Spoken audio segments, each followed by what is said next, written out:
ఈ వరంగల్ నుంచే మొదలవ్వాలి. నేను అందుకే మిమ్మల్ని అడుగుతున్నా. నిన్నగాక మొన్న హరీష్ రావు గారు ఒక మాట అన్నాడు, రైతు రుణమాఫీ చెయ్యి, రైతు రుణమాఫీ చేస్తే రాజీనామా చేస్తా అన్నాడు. నేను ఈ వేదిక మీద నుంచి మాట ఇస్తున్నా. రామప్ప దేవాలయం శివుడి సాక్షిగా, సమ్మక్క సారమ్మ సాక్షిగా, 1000 స్తంభాల గుడి సాక్షిగా, అక్కడి సూర్యుడు ఇక్కడ ఉదయించిన, భూమి ఆకాశం తిరగబడ్డా, తుఫానులు వచ్చినా, భూకంపం వచ్చినా, భూమి బద్దలైనా నేను మాట ఇస్తున్నా. 15 ఆగస్టు లోపల తెలంగాణ రైతాంగానికి 15 ఆగస్టు లోపల తెలంగాణ రైతాంగానికి 2 లక్షల రూపాయల రుణమాఫీ చేసి తీరుతా.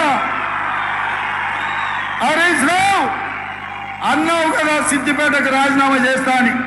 రాజీనామా పత్రం జేబులో పెట్టుకో. 15 ఆగస్టు నాడు నీతో మాట్లాడతా బిడ్డ. మాట మీద ఉండాలి. నీ మామలాక మాట ఇచ్చి మాట తప్పి దళితుని ముఖ్యమంత్రి చేస్తా, లేకపోతే తలకాయ నరుకుంటాని తలకాయ లేని మాటలు మాట్లాడతాం అనుకుంటున్నావేమో. 15 ఆగస్టు నాడు నీతో మాట్లాడతా. దేశానికి స్వతంత్రమే కాదు, రైతులకు కూడా ఆర్థిక స్వతంత్రం తీసుకొచ్చే రోజు 15 ఆగస్టు 2 లక్షల రుణమాఫీ చేస్తా. ఆయనలో నీతో మాట్లాడతా.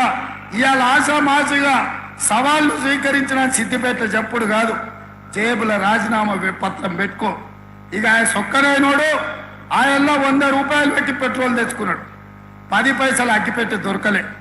ఇప్పుడు కూడా గట్లనే అనుకుంటున్నాం.